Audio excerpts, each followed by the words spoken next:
Welcome to your Family Health Revolution conversation series with Carla Atherton and friends, where our HFF family comes together not to tell you what you should do, but what you can do. Take charge of your health. You can do this. In fact, you're the only person who can.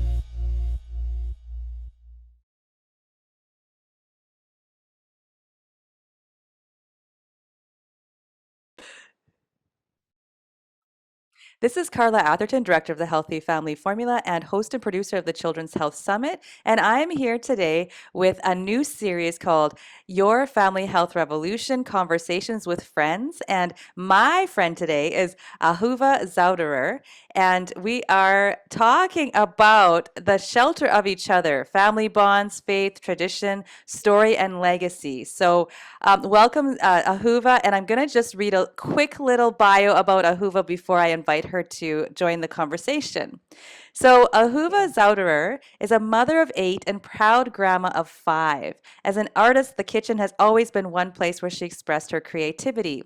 She was the mom who always had fresh baked cinnamon buns, chocolate chip cookies, and muffins on the counter. And her kids were known to have the best snacks. She bought Costco sized flour and sugar and used it all. I remember those days when I used to bake that stuff that tasted good. All that changed when her husband was diagnosed with Parkinson's at the young age of 48.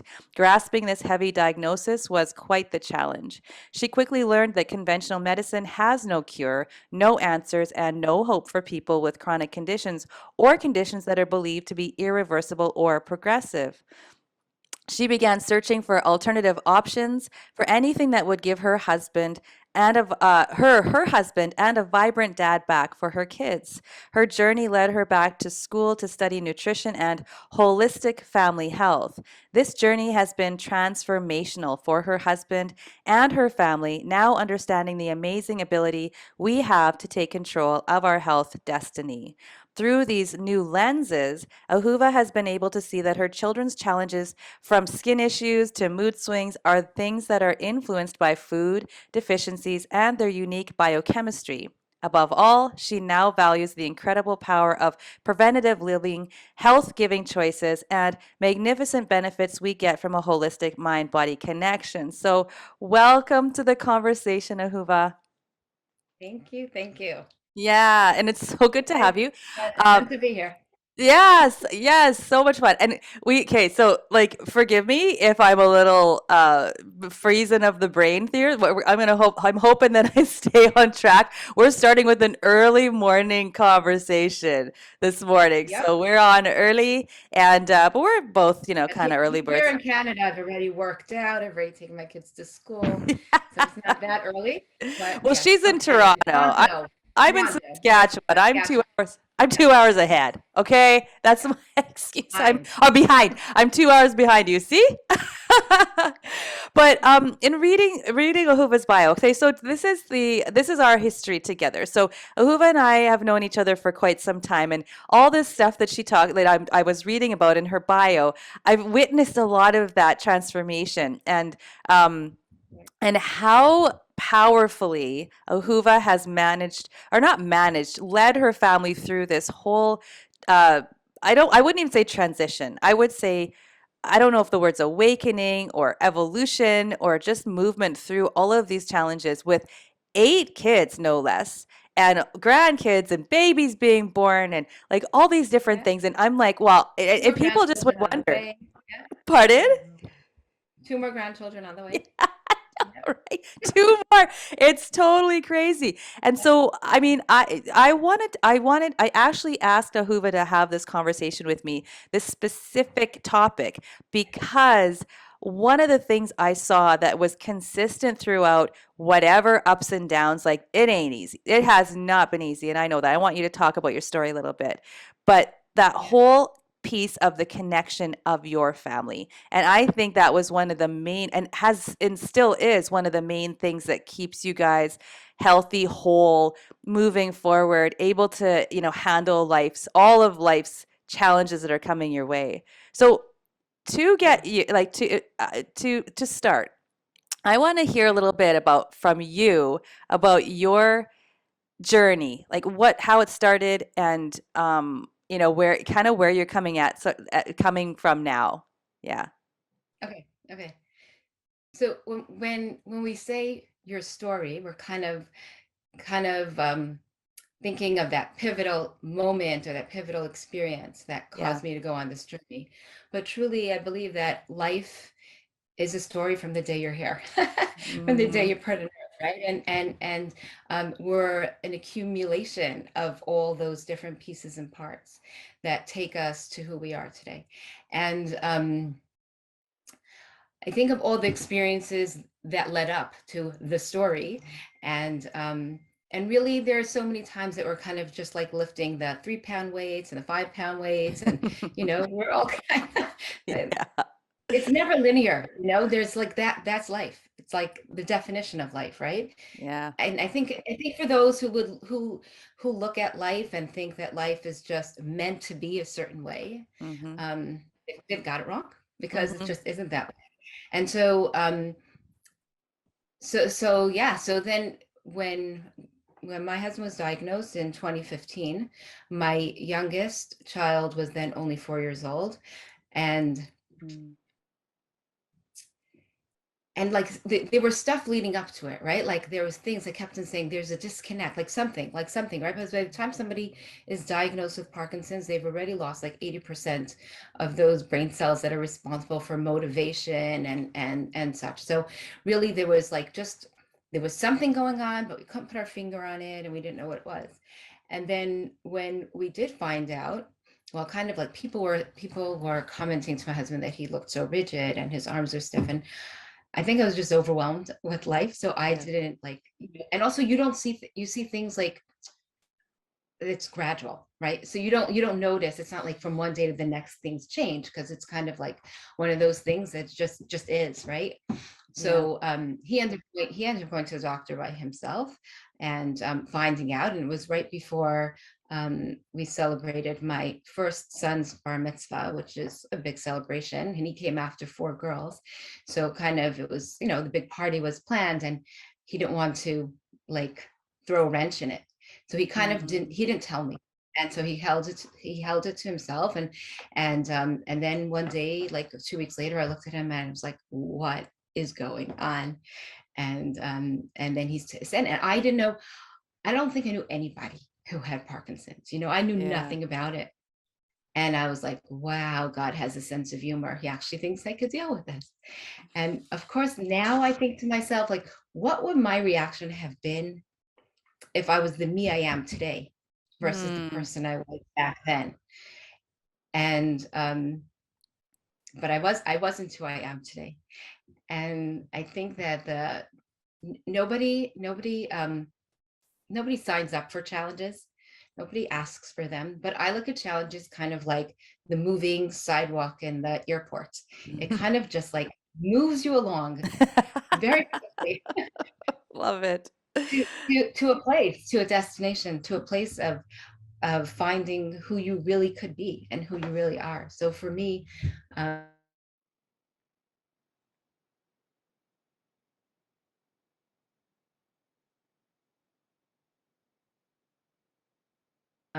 as you had said in my bio, so eating vital. I'm an artist, and I never actually had to turn on the other part of my brain. And all of a sudden, I found myself in a situation where it was either sink or swim. It was like there weren't any. You can't stay in like a victim of your circumstances and just mope about it. Like that wasn't an option. It Mm. took time. Had to go through the denial. Had to go through like, okay, like redefining my role in my relationship, making the decision of to be proactive or reactive with the children, right? Because like each kid, like I had this a span of ages. So I think my oldest daughter was already married. So I don't even like I don't even know how old she was, but there was a span.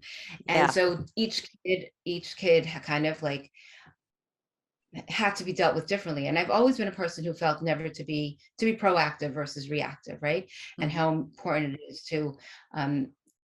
to meet them where they are. Like I said, like the challenges of a 40 something year old woman is very different than the challenges seen through an 8-year old's eyes and a 14-year-old's eyes. Yeah. And it's hard to get into where they are and what their dad means to them and how changes in life are being like interpreted in their minds, right? So there was huge, maybe you call it a learning curve. Yeah. There was a lot to navigate. There was a lot to navigate. And and of course, I'm a person too, right? And so like, besides being at the helm of my family, I actually remember sitting once at a lunch, and I think the married kids were back, and I stood back, and I was like, if I was outside this picture, like I am responsible for a lot of people. These were a Yeah. lot of people at this point we're all right, 8 kids, 3 son-in-laws, 5 grandchildren, please God, 2 more coming. So there's a lot of people, and all those people really are taking their cues from me and how I'm navigating. And we had, you brought up the word legacy, right? So that's like a real Hmm. thing. Like how am I being an example to them and showing them, what do you do when life throws you lemons, right? I used to say we make lemonade, but without the sugar, maybe with monk fruit, because With your so new awakening yeah, into yeah, nutrition. right. Um, but there were a lot of pieces, right? And then really, I think the most amazing thing about life is that when you put your intention somewhere and you Hmm. make a choice that you want to go in a direction, then really God opens doors. And that's really what I've been seeing. And sometimes I just sit back and I reflect. There was a time that I didn't know what a probiotic was. You know what I mean? There was a time that it Yes. was comfortable to buy 5 pounds of sugar. That's horrible. I can't believe, but there was a time that I didn't know better. I didn't know better. And then from one thing to another, maybe it was Dr. Hyman, who I watched his docu-series, or I don't even know like what led, how things like kind of like evolved. And one day my oldest daughter said to me, you seem to have such an interest in this, like, why don't you just go back to school? And I was like, I Mm. don't even know what school will teach me what I want to know, right? Because I knew I had no interest in like counting calories. I wanted to know root cause resolution. Like I wanted to know what I needed to know. Yeah. And again, miracles along the way. I don't know if I've ever shared this with you, but we had an old friend who was in the neighborhood, literally just like knocked on the door and said, hi, could they, they were in the area. So they just surprise visit. And I knew that she was into nutrition and stuff. So I figured I was going to ask her all the questions that were swimming in my head. Hmm. And then she says, oh, you seem to have such an interest. Why don't you go to the school that I went to? So I'm like, oh, what school did you go to? And so she said she went to CSNN, Canadian School of Natural Nutrition. I'm like, okay, I looked it up. And within the week, I was enrolled and I was in school with that. I had no idea. I got married at 19. I had not been in school past high school, really. So, Yeah. I was mothering all these years and changing diapers. So I didn't even tell anybody because I really had no idea if I would succeed, and I didn't want to like put it out there and then maybe not. And then yeah, and then I think about how we met and what a gift you've been to my life and how much I've learned from that. And I remember, being on the phone with you and saying, well, I'm really in school. So like, what are you going to give me that's going to be different than what I'm getting in school? And just your energy. Your energy was contagious. And I'm like, I'm just doing this. I have no idea, but if it came my way, I'm doing it, right? And Yeah. how life changing that relationship has been for me. Um, and so, yes, When you talk about like taking my program or taking that other the nutrition program you took, same deal for yeah, me. I literally was like blindsided by actually doing it. I had no plan to do this. Like I had no plan to do this. I was working in academics. I was, in the women's and gender studies department, like, holding down a position there. Filling in for some faculty for their, university certificate for counseling women program. And my wow, daughter was newly diagnosed with type 1. And I was like, no, there's something that that I don't know. right, And it wasn't just something I don't know, it was a lot of things. And it was a right.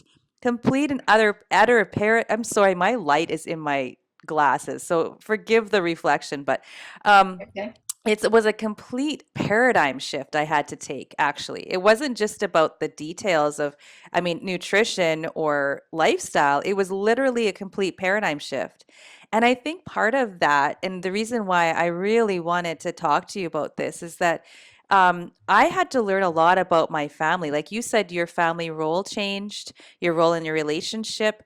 I'm Right. guessing you were always, like this is who you are, Huba. You're like a leader and you're go, go, go, and you're like tough, tough. Like I'll be on a call, like we'll be on a call together and you'll be like, yeah, yeah, yeah, yeah, just a minute. Yeah, okay. And like dealing with like an air traffic controller with like the whole family thing. But, but Yeah. this is what you do. Yeah. You are offline every, I think it's Saturday. You and something on Correct. Fridays that happens. You have a lot of holidays where you're like, I'm not available. I'm with my family, right? I mean, there's a lot of them. Like, and Yeah. your Yeah. faith keeps your family together. And when I talk about faith, I know that Yeah. everybody listening has something completely different. Like you and I, I'm like super eclectic. Like I'm into Buddhism, Taoism, and I have like I look at, and not just that, like all these different Eastern, but also like different traditions. Like we've kind of like put together what our that means for our family and for me, and like Right. just being spiritual, and nature is a very huge part of my spirituality. And Yeah. but we talk about that, and I love that. Yeah. I mean, so everybody listening I think that the whole, um, what brings that together or makes it really something that is a very healing space, or the shelter of each other, as Mary Pfeiffer might put it. Love that book. Hmm. I'm going to talk about that in a second. Yeah. But that it doesn't matter what the religion or the tradition actually is. It's the fact that you're doing it and that it brings your family together in a cohesive way. I think that makes all the difference for like this fertile ground for healing when the healing needs to happen, and also wellness for the rest of the time. What do you think about that? Yeah. That's true. That's true. That's true. Um, so being an Orthodox Jewish woman, Yep. for sure, that's the foundation of our life. Like Mm-hmm. there are no like negotiables around it. Like that's the foundation, and everything is built from there. So there's no like, oh, maybe this weekend I don't want to do Shabbat. It's Right. just just not right. It's just not. So Friday night at sundown, like it's complete digital shutdown for 26 hours, and it's not. It's We view it as like such an incredible gift. It's a time of less doing and more being, like Mm-hmm. give new meaning to the word human being. It's just a time of being, of mindfulness, of connection. And you kind of like, that we're not connected. Like there's no emails to answer, there's nothing. So it's really like, okay, like wrap everything up of the week, take all my anxieties and whatever I'm worried about or working on, and it's like it's going on a shelf now for 26 hours. It's being shelved. And then you become like just more present with family, present with non-doing. And Mm-hmm. I don't even know how life could look like if I didn't have that, because not only is it just special family time, and for those, often we used to like invite way more guests, because before my husband had this health challenge, he's a rabbi, so we really welcomed like hundreds of people probably into our homes and Mm. hearts over the years, many of which are now like my children, best friends, daughters, all wrapped in one. Yes. So we welcomed so many people, so we've always been in that kind of like mentor role to a lot of people. And that's the day, like that's that day of bonding and connecting and spending. So that shows up every week. And life totally and completely is centered around that. Like you center like everything leads up to it, and then you recharge for the next week. And all the ideas that come to my mind, even like this Friday night, my mind was going with ideas at 4 a.m, and I can't write down. And I was like, so I'm like reviewing it because I don't write. I don't touch a pen. So I was just like kind of trying, and I'll put on rings and bracelets and remember, oh, this was for this idea and this was for this thing. Because we don't even touch a pen on our Sabbath. Wow. So So it's really a time of being, and it's truly a gift. And yes, and we have lots of holidays and all those things. I think it's what keeps our wheels turning, because the kids come home, the married kids, the grandchildren, and like we get to spend that time. But more than just the holiday part of it, it's really that structure that enables us to keep life in a certain like focus or lens. And so there's such a core belief that everything happens for a reason, and we're here for such a purpose. It's just about figuring out what is it.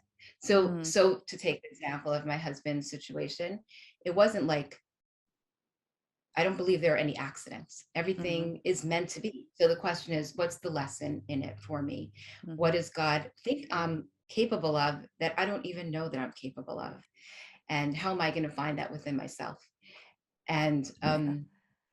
as heavy as it is that my husband had to get Parkinson's at this age, you know what he says to me? He says to me, we create this like invisible bar in life, and we think, okay, this is normal. Like over here we have good health, we have, abundance of finances, or even stable finances, or whatever it is.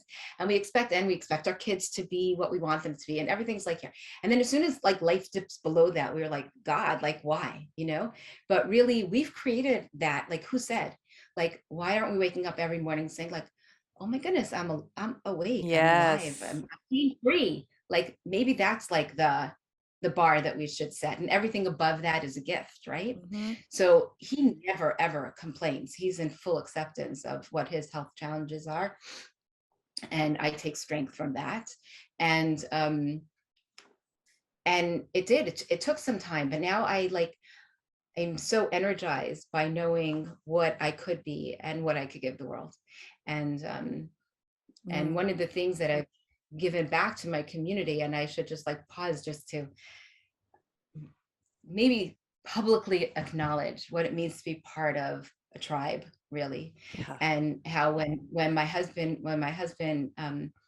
this first went down, there was one incredibly special person who came to me and said, how many brothers do you have? And I said, three. He said, from here on in, you have four. And really financially helped me go back to school and recreate myself, and be able to give my family this, a different future. And now it's my turn to give back. And with the help of visionaries and philanthropists in my community, I recently launched Neurogems, which is an organization that to support families impacted by Parkinson's and MS. And I just want to get out there and tell people the lesson that you're trying to share with the world, that we can be in the driver's seat when it comes to our health, and we could change the trajectory of the way our life goes down. We don't have to be in the space of just saying like, whatever the medical world does or doesn't have, and I just have to sit here and Mm. accept, right? Mhm. And we know that there are so many factors that influence our health, and our physical health, our emotional health, our spiritual health. And we're the ones who could make that difference for ourselves, right? Yeah. And so that message just so has to get out there. I just see so many people who are just praying and waiting for the medical world to come up with a magic pill that's going to take Parkinson's away. And Mhm. that's just such a hopeless place to be. I know tons of money is being pumped into that. And that's really incredible for all people out there who are investing in Michael J. Fox, and these people are amazing, and the world appreciates them. But in the meantime, you know, at least in the meantime, or side by side, or whatever approach somebody wants to take, they have to know that there is a world of health out there that's at their fingertips. You just got to find it, and you got to believe that you Mm. could actually influence your health, and that our choices stack up and they actually make a difference, Mhm. and in the way we eat, in the way what we put into our body, the thoughts, the energy, all of it actually makes a difference. So I really truly hope to make that impact in my world, and give back to my community, and help people see like really better health. Yeah, and you totally are. Like, I mean, when you set your mind to something, man, it's like you're doing it. Right. And Remarkable.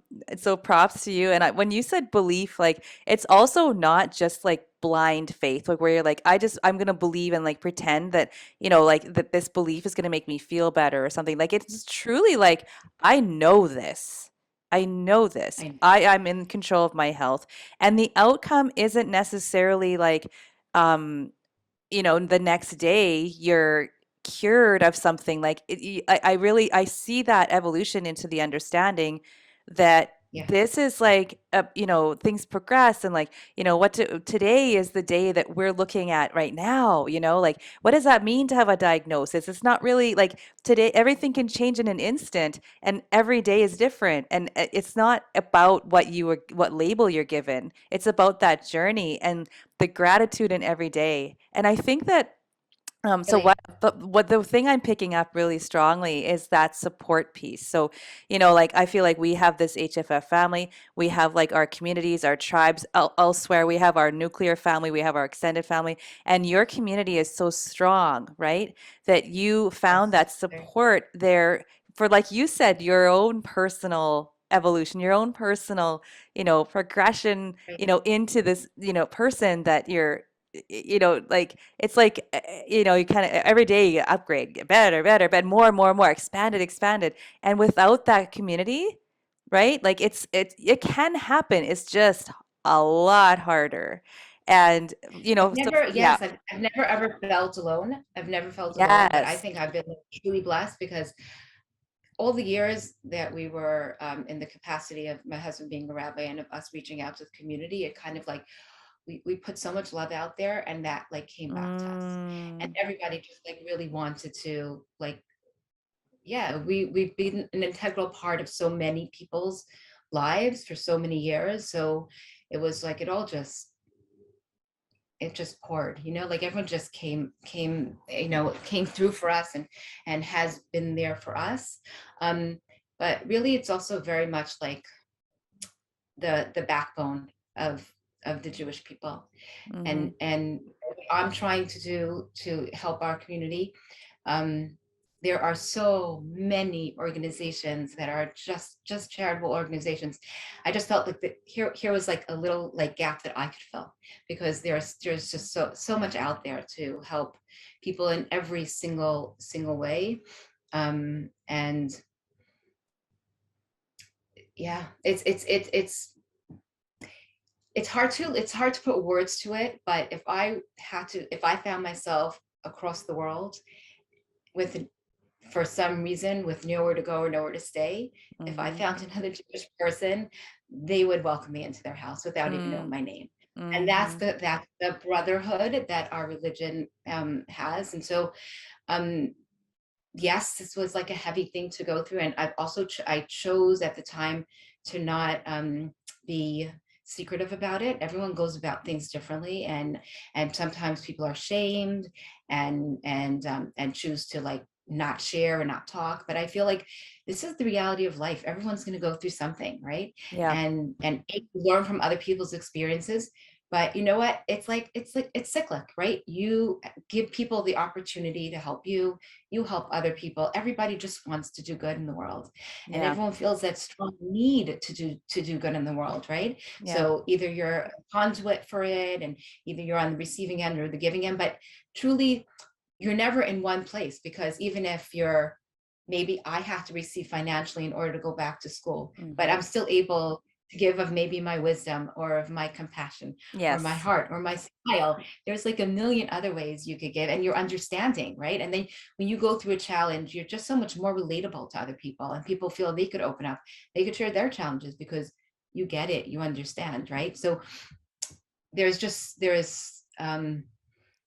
it's just the way life goes down. There's Yeah. just, it's like life is beautiful, and I feel like even with the health challenges and with all the other things that go on, truly with all the kids, there's I have 5 kids not living home now, so it's like I could be busy all day just manning their calls because everyone has what they need to talk about. Yeah, I know. I've witnessed that a Nobody lot. understands, like, I really actually have to get work done, but like, but they're important. Like, what do you mean? Like, it's Yes. like, and You even last work night, one of it my daughters in. wrote me a whole, yeah, what one of my daughters wrote me a whole text last night that I don't give her 100% when I'm talking to her.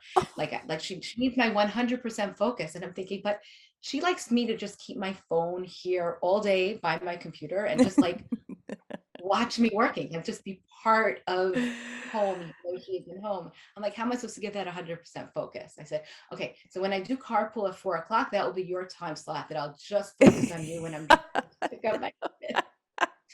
So Yeah, it takes a lot. Like, okay, so this is okay, let's get into the practicality. Okay, what does that mean? mhm, Like we've got this beautiful community, we've got this family, we have this time we set aside. I think that makes all the difference because because if you are like you were talking about, your daughter said 100% focus. I'll tell you that is one of my kids' biggest pet peeves. And I'm like, look, man, I'm only one person. And I think I would like to meditate today and I would like to take my walk and I need to do my work. And I love you to bits and you are the most important thing. But like, I can't 100%. Wow.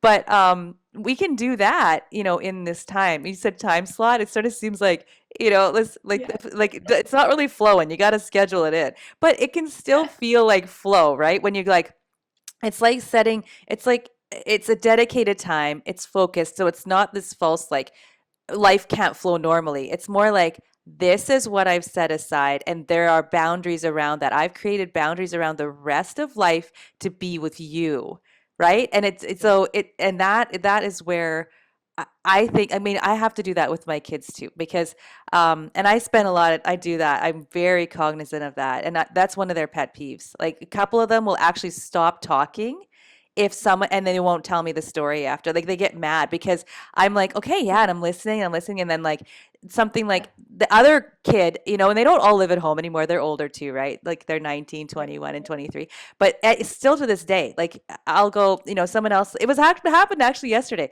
Someone said something up, upstairs, like, okay, okay, mom, do we have enough water for a shower? Because we haul water. I'm like, and I'm trying to answer him, but the one was in the middle of a story. But he asked me a right, question. So I'm like, of okay, well, course. I'm not gonna be like, like I'm not I talking can't to you. answer you. Right, It was just like a right. quick, and then I look Just a back, question. she's just Yeah. like, not, well, Hmm. I won't tell you anymore because you weren't giving me your full attention. I was like, but, Yeah, I get that all the time. right? What do you Yeah. want? Right, right, right. And I don't know how We you do all that with, vie for that attention at the same time.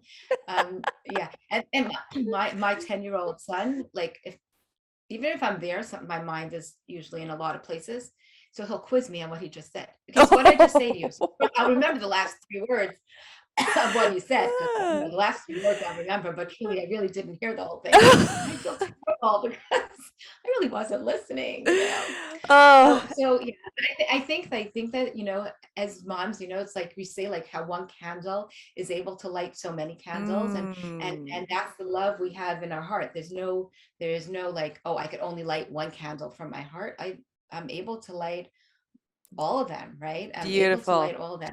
And it's like, right, and it's knowing each kid's strength and weaknesses, who they Uh, are, what makes them tick, and what their needs are. Everyone's needs are really different, and watching them blossom and evolve, and and then watching them go off into adulthood and how they mhm, interact with their spouses and what kind of mothers they've mhm, become. mhm. And there's something so magnificent about it. And so you really like it, the advantage of having, I think I have my kids over 18 years, right? So like the advantage of that is like you really know when you're working with, and we're, raising the younger ones. I've been there, I've done that, and I know that even though this kid has like, her, anger issues, or I don't Mhm. know, or emotional regulation issues, but like I know that with enough love and enough understanding that she will be like her older sisters. She will be that beautiful wife and mother one day. Like I've done it before. Like we've gone through this road before, and we know. And even though each one's different, so there's no like I don't get like overly alarmed or overly like a hyperventilate. Oh my God, she's acting this way or that. So it's very like calm. Like, Yeah. yes, she's going like now this one of my daughters, that she's in camp in Atlanta, Georgia. Hmm. And I know, like I know the beginning is going to be a certain way for her. Like I know. I've done this before, maybe not Yeah. with her, maybe with other kids, but it's okay. So, I'm there for her. We'll talk it out. We'll listen, and she'll get through the bumps, and then hopefully she'll have gained from the experience, maybe differently than her sisters, but hopefully she'll have gained from it. And it's a huge responsibility. I always say, like, nobody told me when I birthed them what it means to raise them, I Nobody told know. me that. You don't go to school per se to become a mom, right? No. No, you have to go to school for everything else. And there's no schooling to become the best mom in the world, Well, right? school And I feel like, schmool. you know, right. With school. But I say, like, and when I was going through school, I was like, there's no way I was going to bring home a 75. That would feel horrible to me, right? So I feel like I don't want those 75s in my life test side. What a 100. It's like I want to score 98 on all the tests that are thrown at me in life. And that's from being a good mom, that's from being a good wife, and being there for my community and being there for myself. So in all those things, I You say, like, strive high. I think Yeah. this is so true. I think it's so true. It's like God decided that I have to go through this and this experience, right? I may understand it, I might not understand it. Happens to be with Parkinson's, I'm able to see that it you know, made me into a completely different person. It's enabling me to give back to my community. It's enabling me to hopefully get out there and help so many people. So, Hmm. so I could actually see, the beauty in it, like the purpose in the pain, right? Yep. But not everything in life do you get to see that and know that Hmm. there's um that's the way it's meant to be. I, But I say, if I have to go through it, I'm going to go through it well. I'm going through it anyways, right? So I could yeah. choose. I'm going to choose. I Yes. if this is what is meant for me to go through, then I have a choice every day. Am I going to go through it knowing that I'm leaving back a legacy of this is how we navigate life? Am I going to go through it while building my marriage, or destroying my marriage? Right? It's like Hmm. my husband isn't the same person he was when we met almost 30 years ago. So he's Hmm. not the same person. We all change so much, and we make choices. It's choices, and the choices we make is a legacy we leave behind. It's like, look what my mom did when life threw her these curveballs. That's how she got through. Hmm. And even if they don't see it now, I know that I'm being a role model to them, because Hmm. life, I pray that they shouldn't have to go through anything hard, but on the other hand, going through hard things is what makes you into the beautiful Well, and person you're that you have to giving, and yes, and you're know. giving them the foundation, the shelter of your family. And I don't mean shelter as in sheltered, but the shelter Right? of your family to from where they can handle those life challenges, right? Like they've got their support. They have you, and you're not going to live their lives for them. And as moms, we have to let that go. Like, like if we could, we'd definitely be the shelter. Like literally, like nothing's going to touch you. No way. But we can't do that. And then we rob them of their own experience of growth that you had in your difficult Yeah, times, right? So it's like, yes, and when we were talking about, we were talking about focus on these kids, and and it's chaos. Like it can be chaos, like literally, like you're like,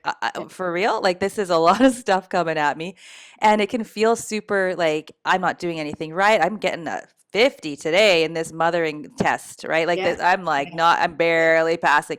And so it's, I mean, yes, obviously it's not, it's like taking care of ourselves, not being so hard on ourselves, and all that yes, kind of stuff that goes to get together. But with the focus piece, I think that fundamentally, though, even though sometimes, it's distracting, there's stuff going on or whatever, when we can get those moments together, when we purposefully do that, when we sit down at the dinner table together, when we cook together, when we practice gratitude practices, when we have our traditions, share our stories, play music together, games, yeah, right? go for walks, like Yeah. take family vacations connect with the larger community. Like we want to go salsa dancing tonight along the river. I'm getting together Mm. all our my Oh, fun. yeah, like they have this like outdoor salsa dancing, and my son discovered it a Yeah. couple years ago.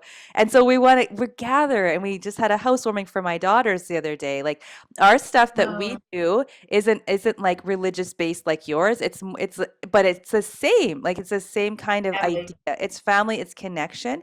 And when we do Yeah. that, And we don't have choices and this like choices. I'm not Yes. telling you my story, right? Because that's just like that's something that yeah, we work through every day. Yeah. But we have the Right. broader sense of being understood and held in that family, in that community. And we get comments like, I'll tell you one of my favorite Mother's Day memories was when Yeah. my I said, "Okay, let's talk about, our mothers." Like, little, and I actually wasn't even thinking about myself. Like literally I was just like I wanted to hear like a little my mom talk about my grandma, or my husband's mom Uh-huh. talk about her mom. And Yeah. just a little thank you for them. And then my kids Yeah. went, I'm like, oh, and I'm looking, I'm like, oh, okay, they'll say I love you, mom, or something. And the two that Yeah. I felt were the most like I don't know, like they were teenagers at the time, okay? So these two. And one of them said, I love my mom's dorkiness, like her dancing and how she bugs me because I secretly love it. Like I secretly love it. I'm like, okay. And she's the one that makes all these different videos of me now. Like she has so much blackmail material of me. And I'm like, quit recording me. And I'll be doing something dumb. And I'm You like, want to why do say, I keep giving her material to do that? And then my son, he said that she sees me. My mom, she sees me. She understands me, and she always does, and I know she does. And he and I have the most deep like so converse, beautiful. and we don't always see eye to eye at all. Like I'm Miss Heartfelt, and he's just like, you know, push, you got to do this, and I'm like, and he's like, you're being wishy-washy. I'm like, no, you're not. You're being mean. Like we're very different. He's linear. I'm Yeah. like black and white. Gray. It's gray. Everything's Yeah. gray. Yeah. Yeah. Yeah. In a Yeah. good way. Like nothing's black or white. But anyway, so Yeah. we have this really incredible relationship, and he's one of the ones. I don't like it when you don't pay attention to me, but he knows that I do. Yeah. Fundamentally, your kids Yes. know that you do because you've created that Yes. family situation from everything you do every day, right? All that effort you make to make sure that they have that. That's true for every mom. That's just the definition of being a mom, right? Yeah, yeah, I yeah, I think that, yeah, it's like you can meet people from different cultures, different places, different life experiences, but every mom just loves her birdies and just wants to, it's innate that we want to nurture our kids, right? It's mm, innate that we want to see them successful. mm-hmm, If that weren't the scenario, then there would be something off. It's against nature. I think yeah, the nature in which we were created as mothers are to be nurturers, yeah, and to be there for our kids, and we all do our best. And it's sometimes in life we don't have as many tools, like I say, like it doesn't come with a manual, right? So yeah, like we don't really always have the tools that we need, and that's, I guess, where you look to others for advice, for support groups, or friends, or other people that you respect and see, and ask, but the answers are out there. And what mother isn't seeking to just mm-hmm, give her kids the best, right? yeah, yeah, Right. And what greater joy is it than seeing your kids being able to, like, fly off into adulthood and right. be the The people, glorious like, people they are. I call them really, glorious. whenever when I was raising the kids, I mean, I'm still raising some of them, but I always had, like, the focus was, I want to make them into emotionally healthy adults. I Mm-hmm, want them to be the best spouses, mm-hmm, and, whatever that meant. So if it means, if some kids weren't able to, like, accept, what I had to tell them, or what, you know tweaking of their natures and different things, whatever it was. And it was always in my mind that, like, okay, but, like, I'm molding them. I'm molding them into the person that will mm, be able to take on the world, right? And mm, nobody knows what kind of spouses they're going to end up with. And of course, we pray that they end up with the most amazing people to share their lives with. But at my job as a mother has always been to make them into the people that would be resilient, that would have enough sense of self, that Mm, even if their husband wasn't giving them, remembering to get them roses for their birthday, like they would be strong people within themselves and mm, still find joy in every day, and joy in the people around them, right? Because mhm. our thought, right, this is just going on a tangent, but truly our thoughts create our reality. And Yeah. it's very easy to tell yourself, he's a jerk, he's just doesn't love me, or he's not good enough, or Mhm. oh my, it's endless. You create that reality, right? but Yeah. but if you are a person who has a strong sense of self, and you know who you are, you know what you want out of life, and you feel good about yourself, then okay, so he might have forgotten my birthday, but that's okay. I know he meant Mhm. well, and I could gently remind him, or however Mhm. you want to navigate whatever the situations are. But that's how I've always viewed my role as a mother, was Mm. to make them as emotionally healthy as they can. And there's, yeah. It's so funny because we use such different language, but I think it's the same idea. Like instead of mold, I would say allow, right? And Mm, support mm. their emotional development. I would, so because I'm like, I'm not making it, like making them into something they're not. I'm allowing them to be like, not allow because it's not even my decision. It's more like, what is guide them into that, Yeah, into their yeah. power, Right, into their own right, selfhood, right, into their best right. selves, or yeah, emotionally well Yes, people. Yeah. right. Okay, it's totally the same thing, but maybe like with a different like way of looking at it. Because Yeah. when, yeah, because it's like a sum of our experience that does shape who a person is, right? Mhm. So like, even like I look at my parents, and they're children of Holocaust survivors, right? And Mhm. who they are, no doubt, is because of the experiences their parents went through. There, Mhm.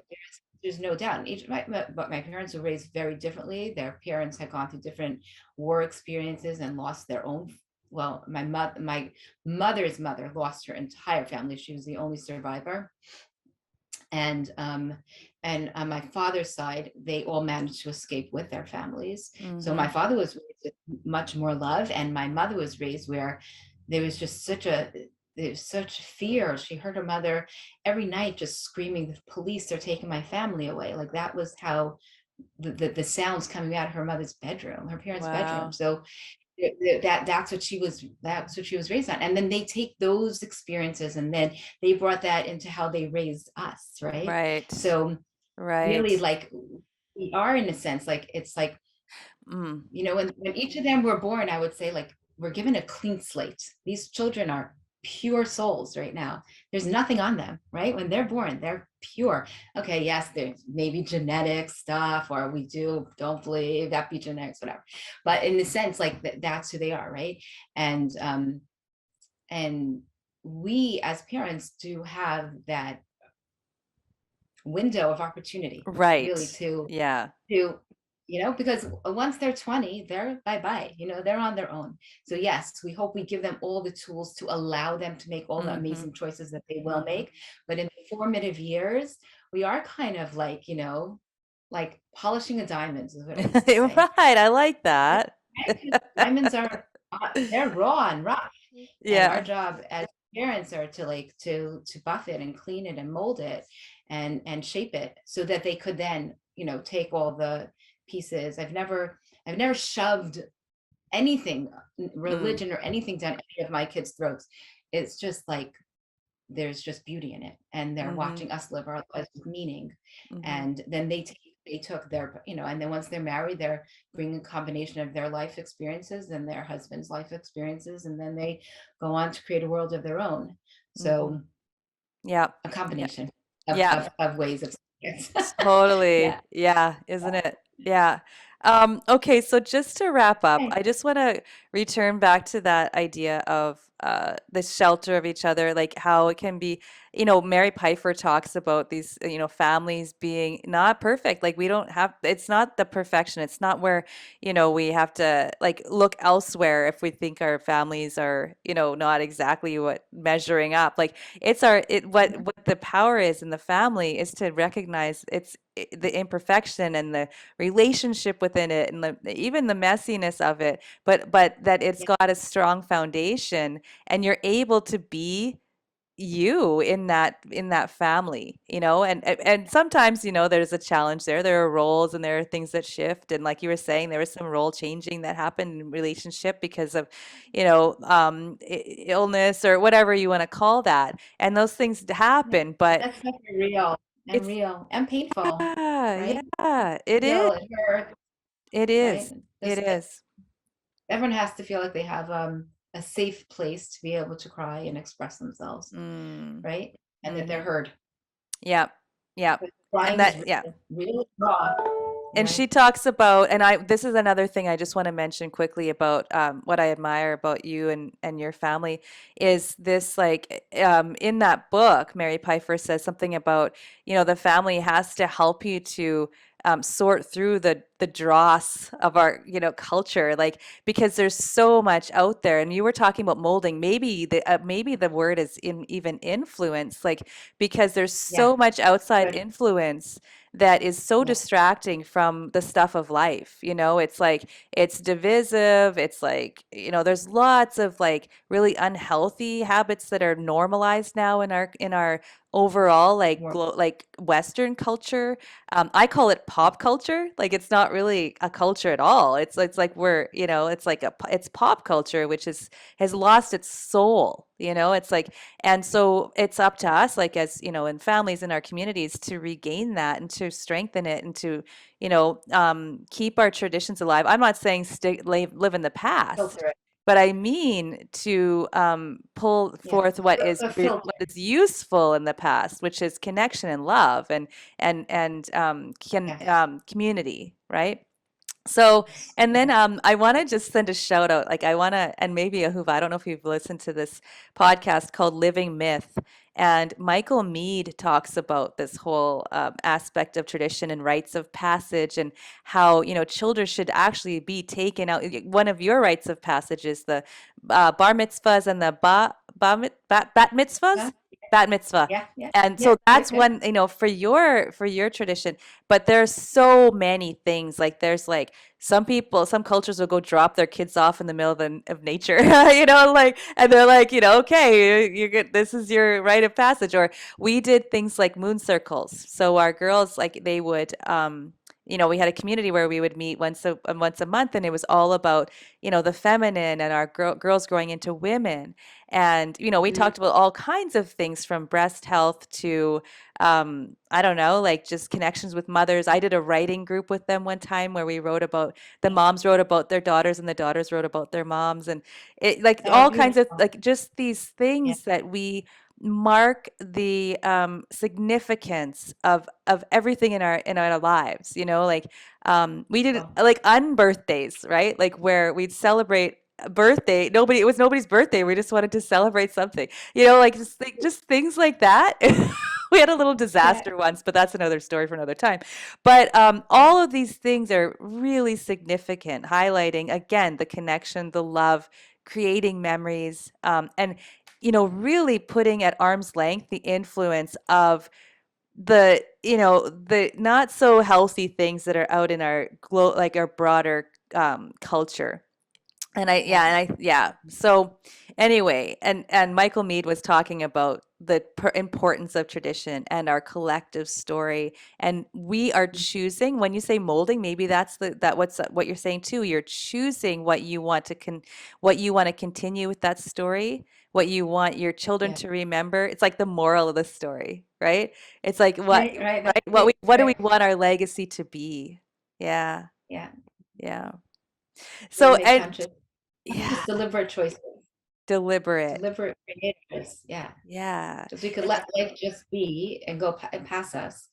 But in every moment, we could actually make the choice to be deliberate and say, am I being the person that I want to be in this moment? Or even like in the beginning of the day, to make a conscious decision to go into the day and saying, this is how I want to execute my Mm, day. I want to be present. I want to be positive.